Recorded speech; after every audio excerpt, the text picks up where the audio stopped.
ഏറെ പ്രിയമുള്ള സ്കൗട്ട് സഹോദരങ്ങളെ, കോഴിക്കോട് സിറ്റി സബ് ജില്ലയിലെ സ്കൗട്ട് പെട്രോൾ ലീഡർമാർക്കുള്ള ത്രിദിന പരിശീലന പരിപാടിയിൽ പങ്കെടുക്കുന്ന നിങ്ങളോട് സംവദിക്കാൻ അവസരം ലഭിച്ചതിൽ അതിയായ സന്തോഷമുണ്ട്.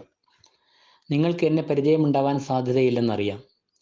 നിങ്ങളുടെ ക്യാമ്പിന് നേതൃത്വം നൽകുന്ന രാജേഷ് സാറിൻ്റെ ഒരു സുഹൃത്തും ഒരു പഴയ സ്കൗട്ട് മാസ്റ്ററുമാണ് ഞാൻ. 30 വർഷത്തിലധികം നിങ്ങളെപ്പോലുള്ള കുട്ടികളുമായി ബന്ധപ്പെട്ട് പ്രവർത്തിക്കാനും പിന്നീട് പെട്രോൾ ലീഡർമാർക്ക് സഹായകമാവുന്ന പെട്രോൾ ലീഡർമാർക്കൊരു കൈപ്പുസ്തകം എന്നൊരു ഗ്രന്ഥം Kerala state Bharat scouts and ഗൈഡ്സിന് വേണ്ടി പ്രസിദ്ധീകരിക്കാനും കഴിഞ്ഞു എന്നത് സന്തോഷകരമായ അനുഭവമാണ്. കൂടുതൽ കാര്യങ്ങൾ രാജേഷ് സാറിനോട് ചോദിച്ച് അറിയുമല്ലോ. നിങ്ങളുടെ ക്യാമ്പിൻ്റെ ഭാഗമായി നടക്കുന്ന ക്യാമ്പ് ഫയർ പരിപാടിയിൽ ഇന്ന് 3ാമത്തെ ദിവസമാണ്, അല്ലെങ്കിൽ അവസാന ദിവസമാണ്. നിങ്ങൾക്ക് ഒരു ക്യാമ്പ് ഫയർ ബോധനം എന്ന രീതിയിൽ നിങ്ങളോട് സംവദിക്കാനാണ് ഞാൻ ഈ അവസരം ഉപയോഗപ്പെടുത്തുന്നത്. നമ്മുടെ പ്രസ്ഥാനത്തിൻ്റെ സ്ഥാപകനായ ബേഡൻ പവൽ ക്യാമ്പ് ഫയർ ബോധനങ്ങളുടെ രൂപത്തിൽ സ്കൗട്ടുകൾക്ക് നൽകിയ സന്ദേശങ്ങളാണ് സ്കൗട്ടിംഗ് കുട്ടികൾക്ക്, അല്ലെങ്കിൽ സ്കൗട്ടിംഗ് ഫോർ ബോയ്സ് എന്ന മഹത്തായ പുസ്തകത്തിൻ്റെ രൂപത്തിൽ 1908 പുറത്തിറങ്ങിയത് എന്ന് നിങ്ങൾക്കറിയാം. 1907 BP ബ്രൗൺസി ദ്വീപിൽ നടത്തിയ പരീക്ഷണ ക്യാമ്പിൻ്റെ അനുഭവങ്ങളും അതിനു മുമ്പ് അദ്ദേഹത്തിൻ്റെ പട്ടാള ജീവിതകാലത്തുണ്ടായ രസകരമായ സംഭവങ്ങളും ലയിപ്പിച്ച് ചേർത്ത് കുട്ടികൾക്ക് ഇഷ്ടപ്പെടുന്ന രീതിയിലും ഭാഷയിലുമാണ് ഈ പുസ്തകം രചിക്കപ്പെട്ടത്. സംഭവകഥകളും സ്വന്തം അനുഭവങ്ങളും ഉത്തമ പൗരത്വ പരിശീലനത്തിനുള്ള ചേരുവകളും എല്ലാം ഇണക്കിച്ചേർത്ത് രചിക്കപ്പെട്ട ഈ പുസ്തകം ലോകത്തിൽ ഏറ്റവും കൂടുതൽ അച്ചടിക്കപ്പെട്ടതും വിവിധ ഭാഷകളിലേക്ക് തർജ്ജമ ചെയ്യപ്പെട്ടതും ചൂടപ്പം പോലെ വിറ്റുതീർന്നതുമായ ബെസ്റ്റ് സെല്ലർ ബുക്കുകളിൽ അങ്ങനെയുള്ള 3 പുസ്തകങ്ങളാണ് ലോകത്ത് പ്രധാനമായിട്ടുള്ളത്. ആ 3 പുസ്തകങ്ങളിൽ ഒന്നാണ് നമ്മുടെ സ്കൗട്ടിംഗ് ഫോർ ബോയ്സ് എന്ന പുസ്തകം എന്ന് നിങ്ങൾ അറിയേണ്ടതുണ്ട്. ഈ പുസ്തകം ഇതുവരെ കാണുകയോ വായിക്കുകയോ ചെയ്യാത്ത ആരെങ്കിലും നിങ്ങളുടെ കൂട്ടത്തിലുണ്ടെങ്കിൽ തീർച്ചയായും നിങ്ങൾക്ക് കുറ്റബോധവും നഷ്ടബോധവും ഉണ്ടാകണം. അത് മാറ്റാൻ ഒരു വഴിയേയുള്ളൂ. പുസ്തകത്തിൻ്റെ ഒരു കോപ്പി നിങ്ങളുടെ സ്കൗട്ട് മാസ്റ്ററോടോ രക്ഷിതാവിനോടോ പറഞ്ഞ് സ്വന്തമാക്കാൻ ശ്രമിക്കണം. അതോടൊപ്പം ബെസ്റ്റ് സെല്ലറായ മറ്റ് 2 പുസ്തകങ്ങൾ ഏതൊക്കെയാണെന്ന് അന്വേഷിച്ചറിയാനും ശ്രമിക്കണം. നമ്മുടെ ക്യാമ്പുകളിൽ നമുക്ക്, പ്രത്യേകിച്ച് കുട്ടികളായ നിങ്ങൾക്ക് ഏറ്റവും ഇഷ്ടപ്പെടുന്ന ഒരു അനുഭവമാണ് ക്യാമ്പ് ഫയർ. പകൽ മുഴുവൻ തിരക്ക് പിടിച്ച പരിശീലന പ്രവർത്തനങ്ങളും വാതിൽപ്പുറ സാഹസിക പ്രവർത്തനങ്ങളും നടത്തി രാത്രി ഭക്ഷണശേഷം ക്യാമ്പ് ഫയർ സർക്കിളിൽ ഒത്തുകൂടി സ്വന്തമായി ശേഖരിച്ച് പ്രത്യേക ആകൃതിയിൽ കൂട്ടിവെച്ച വിറകുകൾക്ക് തീ കൊളുത്തി ക്യാമ്പ് ഫയർ ഗീതം പാടി തീനാളങ്ങളുടെ സ്വർണ്ണപ്രഭയിൽ പാട്ടും നൃത്തവും നാടക അഭിനയവുമെല്ലാം നടത്തി സ്നേഹവും സാഹോദര്യവും സന്തോഷവും പങ്കുവെച്ച് ഇരട്ടിപ്പിക്കുന്ന ഒരു സുന്ദര മുഹൂർത്തമാണ് നമ്മുടെ ക്യാമ്പ് ഫയർ. ഈ ക്യാമ്പ് ഫയറിന് നമ്മൾ ഇരിക്കുന്നത് തന്നെ വൃത്താകൃതിയിലാണ്. ക്യാമ്പ് ഫയർ സർക്കിൾ എന്നാണ് അതിന് പറയുക. ആ വൃത്താകൃതിക്കും ഒരു പ്രത്യേകതയുണ്ട്. വൃത്തത്തിന് അറ്റമില്ല. അതുപോലെ തന്നെയാണ് നമ്മുടെ സാഹോദര്യവും, അറ്റമില്ലാത്ത സാഹോദര്യം. നമ്മളിൽ ഓരോരുത്തരിലുമുള്ള നന്മകളെല്ലാം ക്യാമ്പ് ഫയറിലെ അഗ്നികുണ്ഡത്തിലുള്ള തീജ്വാലകൾ പോലെ മറ്റുള്ളവർക്കും ലോകത്തിനും വെളിച്ചം പകർത്താനും നമ്മിലുള്ള തിന്മകൾ ഇതിലെ വിറക് കത്തിച്ചാരമാവുന്നത് പോലെ എരിച്ചു കളയാനുമുള്ള പ്രതീകാത്മകമായ ഒരു ചടങ്ങാണ് നമ്മുടെ ക്യാമ്പ് ഫയർ എന്ന് പ്രത്യേകം ഓർമ്മിക്കേണ്ടതുണ്ട്. ആഫ്രിക്കയിലെ വിവിധ കാട്ടുവർഗ്ഗക്കാരുമായി ബന്ധപ്പെട്ട് പ്രവർത്തിച്ച BP ആ യുദ്ധകാലത്താണ് അദ്ദേഹത്തിന് കാട്ടുവർഗ്ഗക്കാരുമായി നേരിട്ടിടപെടേണ്ടി വന്നത്. അവരിൽ നിന്ന് സ്വീകരിച്ച പല നല്ല കാര്യങ്ങൾ, അതിൽ പ്രധാനപ്പെട്ട ഒന്നാണ് ക്യാമ്പ് ഫയർ പരിപാടി. വന്യമായ അവരുടെ ജീവിത രീതികളും പച്ചയായ അവരുടെ സംസ്കാരവും എല്ലാം BP കാട്ടുമനുഷ്യരുടെ രാത്രികാല ഒത്തുചേരലിൽ ദർശിച്ചു. ഈ അനുഭവങ്ങളാണ് സ്കൗട്ടിങ്ങിൽ ക്യാമ്പ് ഫയർ പരിപാടി വേണമെന്ന നിർബന്ധം BPയിൽ ഉണ്ടാക്കിയത്. കണ്ണഞ്ചിപ്പിക്കുന്ന വൈദ്യുത ദീപാലങ്കാരങ്ങളും സിനിമാറ്റിക് ഡാൻസുകളും റോക്ക് ആൻഡ് റോളും വളിപ്പൻ അനുകരണങ്ങളുമായി വേദി കൈയടക്കുന്ന നമ്മുടെ ഇന്നത്തെ രീതിയിലുള്ള ക്യാമ്പ് ഫയർ പരിപാടിയിലല്ല BP വിഭാവനം ചെയ്തത് എന്ന് നിങ്ങൾക്കിപ്പോൾ ബോധ്യമായിരിക്കുമല്ലോ. നമുക്ക് നമ്മുടെ തനത് പരിപാടികളിലൂടെ യഥാർത്ഥ സ്കൗട്ടിംഗ് തിരിച്ചു പിടിക്കണം. ക്യാമ്പ് ഫയറും നമുക്ക് തിരിച്ചു പിടിക്കണം, യഥാർത്ഥ ക്യാമ്പ് ഫയർ. അതിന് കുട്ടികളായ നിങ്ങൾക്ക് തന്നെയാണ്, അല്ലെങ്കിൽ നിങ്ങൾ തന്നെയാണ് തുടക്കമിടേണ്ടത്. നിങ്ങൾക്കതിന് കഴിയണം. സ്കൗട്ടിംഗ് എന്ന വിശ്വ സാഹോദര്യ പ്രസ്ഥാനത്തിൽ അംഗമാവുന്നത് തന്നെ അഭിമാനകരമാണ്. അപ്പോൾ അതിൻ്റെ ആണിക്കല്ലായ പെട്രോളുകളുടെ നേതാവ് അല്ലെങ്കിൽ പെട്രോൾ ലീഡർ ആവുക എന്നത് ഇരട്ടി അഭിമാനകരമായ ഒരു കാര്യമാണ്. ശരിയായ പെട്രോൾ സമ്പ്രദായത്തിലൂടെ പരിശീലനം നേടുന്ന ഓരോ സ്കൗട്ടിനും എത്ര കാലം കഴിഞ്ഞാലും അവൻ എത്ര ഉയരങ്ങളിലെത്തിയാലും സ്കൗട്ടിംഗ് ഒരു മധുരിക്കുന്ന ഓർമ്മയായി അവശേഷിക്കുക തന്നെ ചെയ്യും. പെട്രോൾ സമ്പ്രദായമാണ് സ്കൗട്ടിങ്ങിൻ്റെ ശരിയായ പരിശീലന രീതി, അല്ലെങ്കിൽ സ്കൗട്ടിങ്ങിൻ്റെ ഒരേ ഒരു പരിശീലന രീതി എന്ന് നമുക്ക് അറിയാം. ഇങ്ങനെ അല്ലാതെ നടക്കുന്ന പരിശീലനങ്ങളൊന്നും സ്കൗട്ടിംഗ് അല്ല എന്നും നാം മനസ്സിലാക്കണം.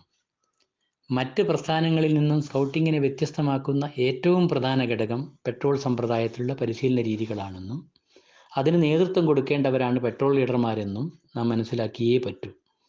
BP-യുടെ വാക്കുകളിൽ തന്നെ പറഞ്ഞാൽ, petrol system is the one essential feature in which Scout training differs from that of all other organizations, and where this system is properly applied, it is absolutely bound to bring success. പൂർണ്ണമായി ഞാൻ തർജ്ജമ ചെയ്യുന്നില്ലെങ്കിലും അതിൻ്റെ ആശയം പറയാം. Scouting പ്രവർത്തനങ്ങൾ നടത്താൻ ഉള്ള ഒരേ ഒരു രീതിയാണ് പെട്രോൾ സമ്പ്രദായം എന്ന് BP-യുടെ പ്രസ്താവനയുടെ 1-ാം ഭാഗം വ്യക്തമാക്കുമ്പോൾ, പെട്രോൾ സമ്പ്രദായം ശരിയായ രീതിയിൽ എവിടെ നടപ്പിലാക്കുന്നുവോ അവിടെ വിജയം സുനിശ്ചിതമാണ് എന്നതിന് 2-ാം ഭാഗം വ്യക്തത നൽകുന്നു. നിങ്ങൾക്കിപ്പോൾ കാര്യം പിടികിട്ടിയിരിക്കുമല്ലോ. പെട്രോൾ സമ്പ്രദായത്തിൻ്റെ താത്വികവും പ്രായോഗികവുമായ കാര്യങ്ങൾ പരമാവധി ലഭിക്കാൻ വേണ്ടിയാണ് ഇത്തരം പെട്രോൾ ലീഡേഴ്സ് ട്രെയിനിങ് ക്യാമ്പുകൾ നടക്കുന്നത്.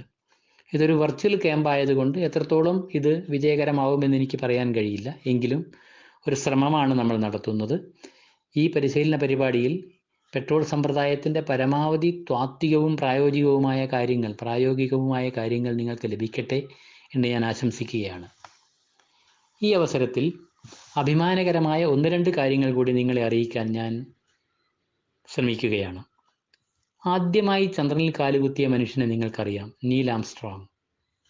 സ്കൂൾ പഠനകാലത്ത് നീൽ ആംസ്ട്രോങ് ഒരു സ്കൗട്ടായിരുന്നു. മാത്രമല്ല, നീൽ ആംസ്ട്രോങ് ഒരു പെട്രോൾ ലീഡറായിരുന്നു.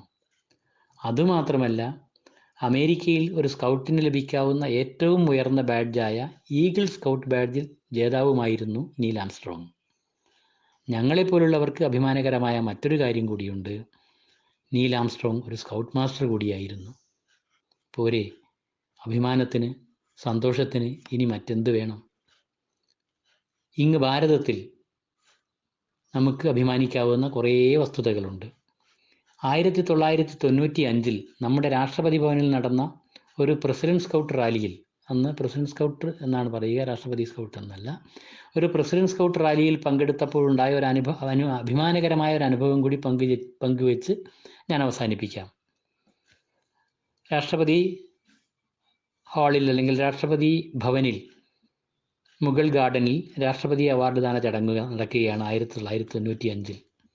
അവാർഡ് ദാനത്തിനും സ്കൗട്ടുകളെ ആശംസിച്ച് സംസാരിക്കാനും അന്നത്തെ രാഷ്ട്രപതിയായിരുന്ന ഡോക്ടർ ആർ വെങ്കിട്ടരാമനെ അന്നത്തെ നമ്മുടെ നാഷണൽ കമ്മീഷണർ ശ്രീ ദീനദയാൽ നായിഡു ക്ഷണിച്ചപ്പോൾ സന്തോഷപൂർവ്വം എഴുന്നേറ്റ് നിന്ന് മൈക്കിനടുത്തെത്തിയ അദ്ദേഹം, ശ്രീ ആർ വെങ്കിട്ടരാമൻ, പ്രസംഗം തുടങ്ങിയത് ഇങ്ങനെയായിരുന്നു: Once I was a patrol leader. That leadership gave me the confidence, courage and vitality to lead this great democratic country, India. ഇത് ഞാൻ മലയാളത്തിലേക്ക് തർജ്ജമ ചെയ്താൽ അതിൻ്റെ ഗൗരവം നഷ്ടപ്പെട്ടു പോകും. നിങ്ങൾക്കെല്ലാം ഇംഗ്ലീഷ് അറിയാം, ഇത് നിങ്ങൾ മനസ്സിലാക്കിയിട്ടുണ്ടാവാം. ഒന്നുകൂടി ഞാൻ പറയാം. അദ്ദേഹം പറഞ്ഞതാണ്, Once I was a patrol leader. That leadership gave me the confidence, courage and vitality to lead this great democratic country, India. നിലയ്ക്കാത്ത കയ്യടിയായിരുന്നു സദസ്സിൻ്റെ പ്രതികരണം. അതുപോലെ നിങ്ങൾ ഓരോരുത്തരും നിങ്ങൾ വലിയവരാവുമ്പോൾ, ഉന്നതങ്ങളിലെത്തുമ്പോൾ അഭിമാനത്തോടെ നിങ്ങൾക്ക് പറയാൻ കഴിയണം, once I was a patrol leader. തീർച്ചയായും ഏറ്റവും അഭിമാനകരമായ ഒരു കാര്യം തന്നെയാണ് ഒരു പെട്രോൾ ലീഡർ ആയിരിക്കുക എന്നത്. ഒരു പെട്രോൾ ലീഡറിൽ നിന്നും നിങ്ങളുടെ സ്കൗട്ട് മാസ്റ്റർ വളരെയധികം കാര്യങ്ങൾ പ്രതീക്ഷിക്കുന്നു. സ്കൗട്ട് മാസ്റ്ററും സ്കൗട്ടുകളും തമ്മിൽ ലിങ്ക് ചെയ്യിക്കുന്ന, ബന്ധപ്പെടുത്തുന്ന ഒരു പ്രധാന കണ്ണിയാണ് പെട്രോൾ ലീഡർ. അതുകൊണ്ട് തന്നെ ഒരു പെട്രോളിനെ 8 പേരടങ്ങിയ ഒരു സംഘത്തെ മുന്നിൽ നിന്ന് നയിക്കുന്ന ആളാണ് പെട്രോൾ ലീഡർ. അവരെ പിന്നിൽ നിന്ന് തള്ളുകയല്ല, മുന്നിൽ നിന്ന് നയിക്കുകയാണ് നിങ്ങൾ ചെയ്യേണ്ടത്. അതിനു വേണ്ട മുഴുവൻ താത്വിക പ്രായോഗിക കാര്യങ്ങളും ഒരു ട്രെയിനിങ് ക്യാമ്പിലൂടെ മാത്രം നിങ്ങൾക്ക് ലഭിച്ചു എന്ന് വരില്ല.